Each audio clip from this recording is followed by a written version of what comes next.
Yes welcome to MS solution. ഇനി എന്തിന് വേറെ സൊല്യൂഷൻ? എടാ, ബയോളജിയിൽ 40-40 ലക്ഷ്യം. എന്നാൽ എൻ്റെ മക്കൾ ഈ ഒരു ക്വസ്റ്റ്യൻസ് നോക്കാതെ എക്സാം ഹാളിലേക്ക് കയറെഴുതി. അതായത് മെൻ്റലിൻ്റെ ക്ലോസിംഗ് എന്നൊരു ചോദ്യം നിർബന്ധമായിട്ട് ചോദിക്കും. അത് 3 മാർക്കിനായിരിക്കും ചോദിക്കുക. അത് എങ്ങനെ ചോദിച്ചു കഴിഞ്ഞാൽ അതിൽ A ക്വസ്റ്റ്യൻ നമുക്ക് എല്ലാവർക്കും എഴുതാൻ പറ്റും, അതിൽ B ക്വസ്റ്റ്യൻ ഉണ്ടാവും, അത് 2 മാർക്കിനേക്കാരം. അത് നമ്മൾ ചിന്തിച്ച് എഴുതേണ്ട, ക്വസ്റ്റ്യൻ വായിച്ച് ചിന്തിച്ച് എഴുതേണ്ടതാണ്. നമുക്ക് അതുപോലൊരു ക്വസ്റ്റ്യൻ ചെയ്ത് നോക്കാം. യെസ്, ഇവിടെ റെഡ് ഫ്ലവർ, ചുവന്ന പൂവ്, ക്യാപിറ്റൽ ആർ, വെളുത്ത പൂവ്, സ്മോൾ ആർ. അതിൻ്റെ ഗാമേറ്റ്സ് ബീജകോശം തന്നു, ക്യാപിറ്റൽ ആർ. ഇതിൻ്റെ എന്ത്, സ്മോൾ ആർ ചെയ്തു. ഇത് രണ്ടും ക്രോസ് ചെയ്യുന്ന സമയത്ത് F1 എന്ന് ഇവിടെ തന്നു. ഇനി നമ്മളോട് ചോദിച്ചത് write the genotype and phenotype of F1. അപ്പോൾ നമുക്കറിയാം, ശ്രദ്ധിക്കണം എൻ്റെ മക്കൾ ശ്രദ്ധിക്കണം, സാറ് പറയുന്ന കൃത്യമായിട്ട് ശ്രദ്ധിക്കണം. അതായത് ഒരു ക്യാപിറ്റൽ ആറും ഒരു സ്മോൾ ആറും വന്നിങ്ങനെ എഴുതുന്ന സമയത്ത് നമുക്കിത് എഴുതി നോക്കി കഴിഞ്ഞാൽ ശ്രദ്ധിക്കുക ഇതാ എഴുതി നോക്കാം.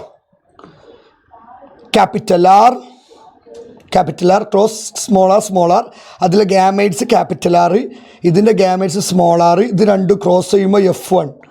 ഇത് എങ്ങനെ എഴുതുക? ക്യാപിറ്റൽ ആർ ഫസ്റ്റ് ചെയ്താൽ രണ്ടാമത് എന്താ, സ്മോൾ ആർ എഴുതുക. ഇനി ഇവിടെ നോക്കേണ്ടത് ഇത് ഏതൊക്കെ ഫ്ലവറാണ്? റെഡും വൈറ്റും ആണ് ഫ്ലവറാണ് തന്നത്. ഇനി അടുത്ത് നോക്കിക്കോട്ടോ, the illustrated cross between F1 and parent. Yes, റെഡും വൈറ്റും തന്നത്. അപ്പോൾ ഈ റെഡും വൈറ്റും വരുന്ന സമയത്ത് ഇത് 4 o'clock പ്ലാന്റിൻ്റെതാണെങ്കിൽ ഇതാ 4 മണിച്ചെടിൻ്റെ ഒരു ചോദ്യം നമ്മൾ ചെയ്തിട്ടുണ്ട്. ഏത്? റെഡും വൈറ്റും നമ്മൾ ക്രോസ് ചെയ്ത സമയത്ത് നമുക്ക് എന്ത് പിങ്ക് ലഭിച്ചു എന്ന് പറഞ്ഞ ചോദ്യം. അപ്പോൾ ഇങ്ങനെ 4 o'clock പ്ലാന്റിൽ നിന്ന് അങ്ങനെ ക്വസ്റ്റ്യൻ പേപ്പറിൽ ഇതാ ചെടിയിൽ വെളുത്ത പൂക്കൾ ചുമയുള്ള വർഗ്ഗസംഘം നടത്തിയപ്പോൾ അപ്പോൾ ഈ ചോദ്യം നോക്കിയ സമയത്ത് നമുക്ക് എന്തില്ല, 4 o'clock പ്ലാന്റ് എന്ന് പറഞ്ഞിട്ട് അവരെന്താവുന്നില്ല, മെൻഷൻ ചെയ്യുന്നില്ല. എന്നാൽ മെൻഷൻ ചെയ്യുന്നുണ്ടെങ്കിൽ 4 മണിച്ചെടി എന്ന് പറഞ്ഞിട്ട് അവിടെ മെൻഷൻ ചെയ്യുന്നുണ്ടെങ്കിൽ റെഡും വൈറ്റും ചെയ്യുന്ന സമയത്ത് നമ്മൾ ശ്രദ്ധിക്കുക, അവിടെ എന്താ ഉണ്ടാവുക, പിങ്ക് ഉണ്ടാവുക. ശ്രദ്ധിക്കണം. ഇനി 4 മണിച്ചെടിയൊന്നും അവിടെ നമ്മളോട് പറയുന്നില്ല. അപ്പോൾ സാധാരണ പോലെ നമ്മൾ എഴുതിയാൽ മതി, റെഡ് ഫ്ലവറും വൈറ്റ് ഫ്ലവറും ചെയ്യുന്ന സമയത്ത് ക്യാപിറ്റൽ ആർ സ്മോൾ ആർ. പക്ഷെ ഇവിടെ പുറത്തേക്ക് ഏതാ കാണടാ, റെഡാണ് കാണുക. ഏതാണ് കാണുക? റെഡാണ് കാണുക. അപ്പോൾ ഈ ഇതിലെ ഫീനോ ടൈപ്പ് എന്ന് പറഞ്ഞു കഴിഞ്ഞാൽ നോക്കിക്കോ, റെഡ്, ചുവന്ന പൂ. ഓക്കെ, ഇനി അവിടുത്തെ ജീനോ ടൈപ്പോ? ജീനോ ടൈപ്പ് എന്ന് പറഞ്ഞു കഴിഞ്ഞാൽ നമ്മൾ ഈ എഴുതിയത് അതേപോലെ എഴുതി. ഞാനൊരു സ്പെഷ്യൽ കണ്ടന്റ് ചെയ്തിന് മെൻ്റൽ ക്ലോസിങ് എങ്ങനെ എഴുതേണ്ടത്, ഇത് അതേപോലെ എഴുതി കൊടുക്കുക. അതിന് പറഞ്ഞ പേരാണ് ദി ജീനോ ടൈപ്പ്. എന്താണ് ജീനോ ടൈപ്പ്? അപ്പം എങ്ങനെ, ക്യാപിറ്റൽ ആർ സ്മോൾ ആർ, അത് അതേപോലെ എഴുതി കൊടുക്കുന്നതിന് പറഞ്ഞ പേരാണ് ദി ജീനോ ടൈപ്പ്. ഓക്കെ, ഇനി അടുത്ത ചോദ്യം ഇതാ നമ്മൾ എഴുതി. ഇനി 4 o'clock പ്ലാന്റ് 4 മണിച്ചെടിയാണ് പറഞ്ഞു കഴിഞ്ഞാൽ എൻ്റെ മക്കൾ ഒന്നും നോക്കണ്ട, ഇത് രണ്ടും കൂടി ചേരുന്നതിന് ഏതാണ്, പിങ്കാണ് കൊടുക്കേണ്ടി. ഇവിടെ അങ്ങനെ പ്രത്യേകിച്ച് ഒന്നും പറയുന്നില്ല. ഓക്കെ, അതുകൊണ്ട് നമ്മൾ എന്താവുക, ഇത് ഇതേപോലെ എഴുതുക. ശ്രദ്ധിക്കണേ, ക്വസ്റ്റ്യൻ ശ്രദ്ധിക്കണേ. ഇനി അടുത്ത ചോദ്യം, illustrated cross between F1 plant and parent plant the producer white flower. അതായത് ശ്രദ്ധിക്കുക, ഇതും ഈ കിട്ടിയതും വൈറ്റ് ഫ്ലവറും വെളുത്തതും തമ്മിലുള്ള ക്രോസിംഗ് ആണ് ചെയ്യാൻ പറഞ്ഞത്. അപ്പോൾ ഇത് നമുക്ക് എങ്ങനെ എഴുതാം? ശ്രദ്ധിക്കുക ഇതാ capital R small R cross small R. ഇത് വെളുത്ത് അല്ലേ, ഇതല്ലേ വെളുത്ത പേരൻസ്, അതല്ലേ ഇതെല്ലാം ഇവിടെ കിട്ടിയത്. അപ്പോൾ ഇതിലെ ഗാമേറ്റ്സ് ഇതേ കാര്യം 2 മാർക്കിന് എഴുതാൻ പറയാം.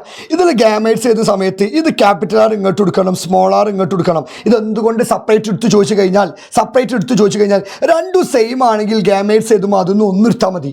രണ്ടും സെയിം ആകുമ്പോൾ ഗാമേറ്റ്സ് ആണ് വട്ടത്തിൽ എഴുതുന്നതില്ലേ, അതിൽ ഒന്നെടുത്താൽ മതി.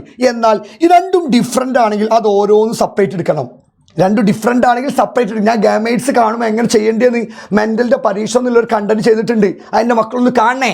ഓക്കെ, അപ്പോൾ ഇനി ഇതിലെ ഗാമേറ്റ്സ് എങ്ങനെ എഴുതുക?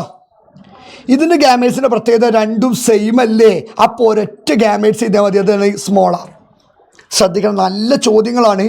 അപ്പോൾ ഇത് ക്രോസ് ചെയ്യുമ്പോൾ എങ്ങനെ, ഇതെങ്ങനെ ക്രോസ് ചെയ്യുമ്പോൾ ഇതും ക്രോസ് ചെയ്യുമ്പോൾ ക്യാപിറ്റൽ ആർ സ്മോൾ ആർ. മക്കളെ, ഞാൻ ഒരൊറ്റ കാര്യം, ഗാമേറ്റ്സ് ബീജകോശം എഴുതുമ്പോൾ ശ്രദ്ധിക്കേണ്ടത്, ഗാമേറ്റ്സ് ബീജകോശം എഴുതുമ്പോൾ രണ്ടും സെയിം അല്ലെങ്കിൽ അതിനെങ്ങനെ സെപ്പറേറ്റ് എടുക്കണം. എന്നാൽ രണ്ടും സെയിം ആണ്, ക്യാപിറ്റൽ ആർ സ്മോൾ ആർ അങ്ങനെ രണ്ടും സെയിം ആണെങ്കിൽ അതിന് ഒന്നെടുത്താൽ മതി. ഓക്കെ, അത് മനസ്സിലാക്കുക. അതിന് സ്പെഷ്യൽ കണ്ടന്റ് ചെയ്തിട്ടുണ്ട്. മെൻ്റലിൻ്റെ പരീക്ഷണത്തിൽ എന്തെങ്കിലും സംശയം ഉണ്ടെങ്കിൽ സാർ കണ്ടന്റ് ചെയ്തിട്ടുണ്ട്. അതൊന്ന് നോക്കി പോയാൽ മതി. ഇനി ആ മെൻ്റലിൻ്റെ ക്രോസിങ്ങിൽ സംശയം ഉണ്ടാവില്ല. നല്ല വൃത്തിക്ക് പറഞ്ഞു തന്നിട്ടുണ്ട്. അതൊന്ന് നോക്കണം കേട്ടോ. ഓക്കെ, അപ്പോൾ ഇത് രണ്ടും ചെയ്യുമ്പോൾ ക്യാപിറ്റൽ ആർ സ്മോൾ ആർ. ഇനി ഇത് രണ്ടും ചെയ്യുമ്പോൾ എന്തേ കാര്യം? Small R. അപ്പോൾ ഈ ചെടീൻ്റെ ഫീനോടൈപ്പ് എന്താ? ഫീനോടൈപ്പ് പറഞ്ഞാൽ പുറത്തേക്ക് പ്രകടമാവണം, പുറത്തേക്ക് എക്സ്പ്രസ് ആവണ സ്വഭാവം എന്തേ കാര്യം? ക്യാപിറ്റലും സ്മോളും വന്നു കഴിഞ്ഞാൽ പ്രയോറിറ്റി ആർക്ക് കൊടുക്കണം? ക്യാപിറ്റലിന് കൊടുക്കണം. അപ്പോൾ ക്യാപിറ്റൽ ആർ എന്ന് പറഞ്ഞാൽ എന്താ മക്കളെ? എന്താണ്? ചുവന്ന പൂക്കളല്ലേ? അപ്പോൾ ഇതെന്താണ്? ചുവന്ന പൂ, റെഡ് ഫ്ലവർ. ഇതോ വൈറ്റ് ഫ്ലവർ. അപ്പോൾ ഇവിടുത്തെ റേഷ്യോ എത്ര? 1:1. റേഷ്യോ എത്ര? 1:1. അത് ചോദിച്ചിട്ടില്ല, നമ്മൾ ജസ്റ്റ് എഴുതിയിട്ടുള്ളൂ. അപ്പോൾ ഈ ഒരു ചിത്രീകരണമാണ് ചോദിക്കുക. അപ്പോൾ ഇതിൽ ബി ക്വസ്റ്റ്യൻ ആണ് എൻ്റെ മക്കൾ ശ്രദ്ധിച്ച് നോക്കേണ്ടത്. ഇങ്ങനെ ഒരു ബി ക്വസ്റ്റ്യൻ ഈ കാര്യം 2 മാർക്ക് ചോദിക്കുക. അപ്പോൾ ഓരെന്താണോ ചോദിച്ചത്, ഓരെന്താണോ പറഞ്ഞത്, അതാണ് നമ്മൾ എന്താണ് കൃത്യമായിട്ട് എഴുതേണ്ടത്. ഇനി നിങ്ങൾക്ക് ഒന്നാമത്തെ എക്സ്പെരിമെൻ്റ് അറിഞ്ഞു കഴിഞ്ഞാൽ രണ്ടാമത്തെ എക്സ്പെരിമെൻറ്റ് പഠിക്കണമെന്നില്ല. കാരണം മെൻ്റലിൻ്റെ ഒന്നാമത്തെ എക്സ്പെരിമെൻറ്റ് ക്വസ്റ്റ്യൻ തന്നിട്ടുണ്ടെങ്കിൽ അതിൻ്റെ ഓർ ക്വസ്റ്റ്യൻ എന്തെയ്ക്കാറുന്നോ? രണ്ടാമത്തെ എക്സ്പെരിമെൻറ്റാണ്. അപ്പോൾ ഒന്ന് പഠിച്ചാൽ മതി, മറ്റേത് പഠിക്കേണ്ട ആവശ്യമില്ല. ശ്രദ്ധിക്കുക. അപ്പോൾ ഏതെങ്കിലും ഒന്ന് പഠിക്കുക, അത് വൃത്തിക്ക് പഠിക്കുക. അതെങ്ങനെ ക്വസ്റ്റ്യൻ വരും? ഞാൻ 2 പരീക്ഷണവും കണ്ടന്റ് ചെയ്തിട്ടുണ്ട്. അതൊന്ന് നോക്കിക്കഴിഞ്ഞാൽ ക്ലിയർ ആവട്ടോ. ഇനി നമുക്ക് അടുത്തൊരു ചോദ്യത്തിലേക്ക് പോവാം. ഇതിൻ്റെ മക്കൾ ചിത്രം നോക്കുക. ഈ ചിത്രം നോക്കാതെ പോകരുത്. 5ാം ചാപ്റ്ററുമായി ബന്ധപ്പെട്ട ഒരു കൊതുക് ഇങ്ങനെ വരുന്നുണ്ട്. ഇവിടെ ഒരു ഓർഗൻ, ഒരു അവയവത്തിൽ ചിത്രം കാണിക്കുന്നുണ്ട്. ഇന്നിട്ട് എന്തൊക്കെയോ ആവുന്നുണ്ട്. പിന്നെ കൊതുക് എന്ന് പറഞ്ഞു. ഈ ചിത്രം നോക്കിയിട്ട് ഇത് ഏത് രോഗമാണെന്നാണ് ചോദിച്ചത്. നോക്കിക്കോ. Identify disease and write its symptom. രോഗം ഏതാണ്, അതിൻ്റെ ലക്ഷണം ഏത്? ഇങ്ങനെ ചിത്രം തന്നു കഴിഞ്ഞാൽ ഒന്നും നോക്കണ്ട. അതാണ് മലേറിയ, മലമ്പനി. അതിൻ്റെ സിംറ്റംസ് എന്താ? അതിനൊരു 3 പഠിച്ചേക്കുക. അതായത് നല്ല ചില്ലിങ് ആൻഡ് ഷിവറിങ്, നല്ല വിറയലും ഉണ്ടാവും, നല്ല കുളിരുണ്ടാവും. അതേപോലെ ഇൻ്റർമിറ്റഡ് ഫീവർ, അതായത് ഈ ആൾക്ക് എന്തുണ്ടാവും?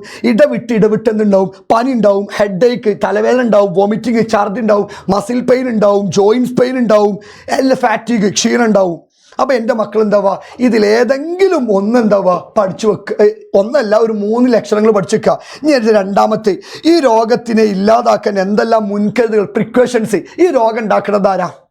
കൊതുകാണ്. ഏത് കൊതുക? മലേറിയ. 2 രോഗങ്ങളാണ് നമുക്ക്. മലേറിയ ഉണ്ട്, അതേപോലെ എന്തുണ്ട്? ഫൈലേറിയാസിസും മന്തുണ്ട്.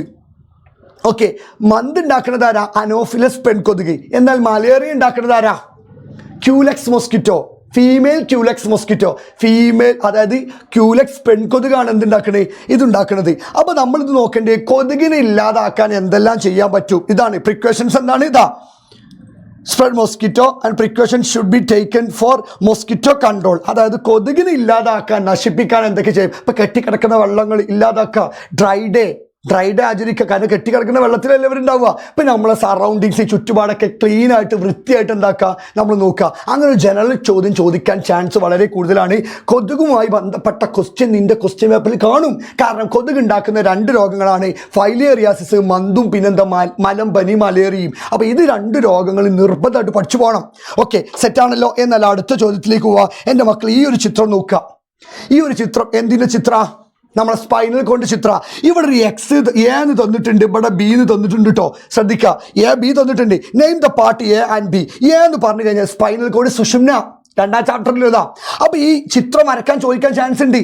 അപ്പോൾ ഈ എ എന്ന് പറഞ്ഞു കഴിഞ്ഞാൽ എന്താണെടാ? നമ്മളെ സെൻട്രൽ കനാലാ. ബി എന്ന് പറഞ്ഞാൽ എന്താ? സ്പൈനൽ നെർവ്, സുഷുമ്ന നാഡിയ. എ എന്ന് പറഞ്ഞാൽ സെൻട്രൽ കനാൽ, സ്പൈനൽ നെർവ്. ഇതാ സെൻട്രൽ കനാലിൽ സുഷുമ്ന നാഡിയാണ്. ഇനി അടുത്ത 2ാമത്തെ question, identify fluid part labelled as A.